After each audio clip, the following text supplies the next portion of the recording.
When we think about games for Oculus Quest, the first things that usually comes to my mind is very active games, which we will probably play standing up or moving around a lot. After all, the inside-out tracking and the fact that we have no wires usually ends up suggesting this possibility. However, this does not mean that there is no room for more brain games, where you can rest easy in your corner solving puzzles, exploring different details and scenarios while developing a good story. This is the case in Republique VR. In this game, you take the role of a hacker and will help a young girl named Hope to escape from an organization where she is held captive. The escape itself is not the focus of the story, although there are elements of stealth, and these ones make the game mechanics more interesting, but what really matters is finding out what Hope is running away from. And here we have a plot elaborated and masterfully told, but let's go in parts. This game can be played quietly with the stationary guardian. I play it practically sitting in my bed just before sleeping, leaving only a lamp light so the quest could do the tracking. The game is divided into 5 episodes, all with well-defined start and end times.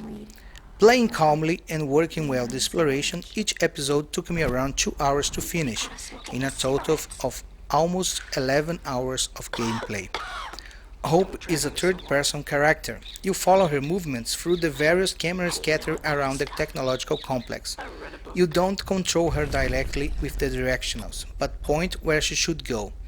The communication with her is made by a mobile phone, which also serves as a menu, inventory, map, and diary. The cameras in the game automatically change following Hope's movements, but there is a hacker mode in the game that, when enabled, allows you to consciously switch cameras. In this mode, time stops and you can switch between cameras, hack ports, accessing computers and other electronic devices. It's similar to what we have seen in the game Watch Dogs. Rest assured that you will spend more time in this hacker mode than in the real life of the game. Some rooms in the complex act as safe house, where you can recharge your cell phone and sell much of the information you got for an artificial resistance intelligence. The money from that sale can and should be reversed to make few enhancing upgrades. Larger cellular system upgrades are achieved naturally within story progress. Much of the gameplay consists of anticipating Hope's moves, driving her down to the less dangerous path, and devising strategies for dealing with enemies that often appearing to suffer from a high degree of myopia, as you often pass right in front of them without they seeing you. As I said before, the stealth in this game is just an allegory to adorn a beautiful narrative. And now let's go for it, the narrative. Metamorphosis is the name of the organization you try to escape. Initially, the game does not give you any information about it or its activities. Neither will I. After all, the goal of the game is to figure it out.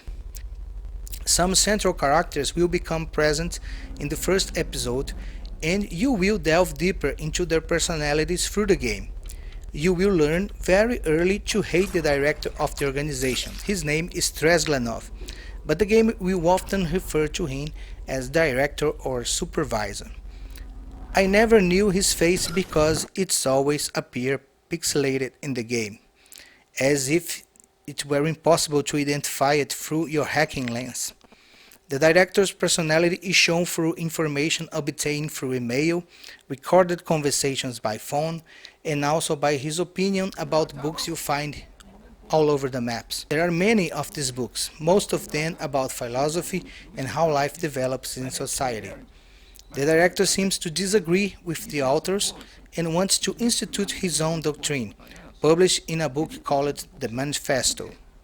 Obviously, this character has plans for world domination through the spread of his doctrine.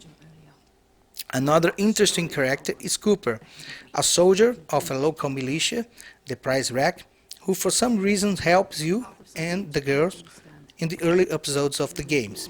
Cooper uses a robotic voice to be unidentified and always appears at key moments in the episodes, telling you what to do next. There's music coming from behind the first floor bookcase. Derringer accused a librarian of having a secret room. Could it be behind a bookcase?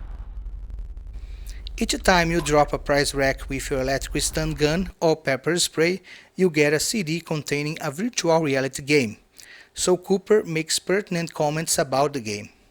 I've got several, many of which I already played. This collectible may seem silly, but as a virtual reality enthusiast I felt embraced, and it gave me the feeling that it's a VR game made by people who know, love and even worship VR. The mention of classic VR game is nonetheless a tribute from the developers to all other games that came before, a subtle and nice touch from the creative team. A third character is the revolutionary Zager, that in the early episodes of the games you get in touch with him through cassette tapes that are found during the exploration of metamorphoses.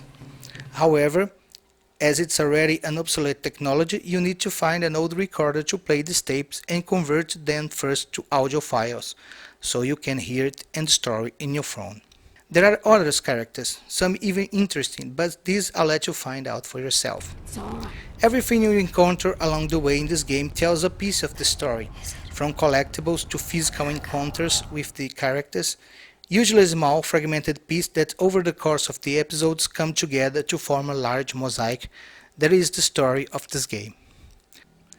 When it comes to Republique VR, the devil's in the details, and you might think it's a boring game, but the voice acting is so good and so convincing that's not worth skipping the hundreds of audio records we'll find. It's all very well done when it comes to providing these details. Republique is geeky to the extreme, even the story deep down is a warning about the dangers of technology. Totally geeky, and of course I love it. Not to mention just the good things, Republique has some problems. Positioning of camera is not always intuitive, and changing angles can often lead to disorientations on the map. A few neck turns and shoulder bends will be required to see some blind spots from the cameras. As I stated before, the stealth part is accessory, but could be better developed to give a game a little more difficulty. The ease with which you pass the guards is such that you do not even use the environmental resource to distract them. They are already nearsighted enough. It has to be said that the slow exploration style of the game may not please the most active players, but this is a wonderful virtual experience. Republique VR is not a new game.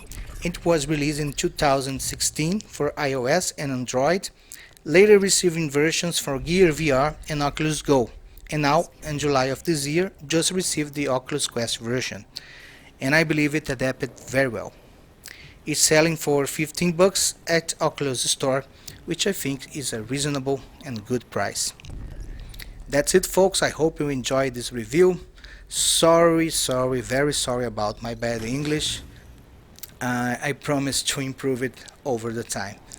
If you like this review, please hit that thumbs up button, consider subscribing and hitting that bell icon too, so when news reviews like that come, you will be warned.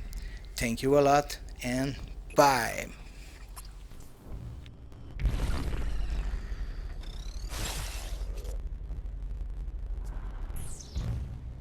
It's locked.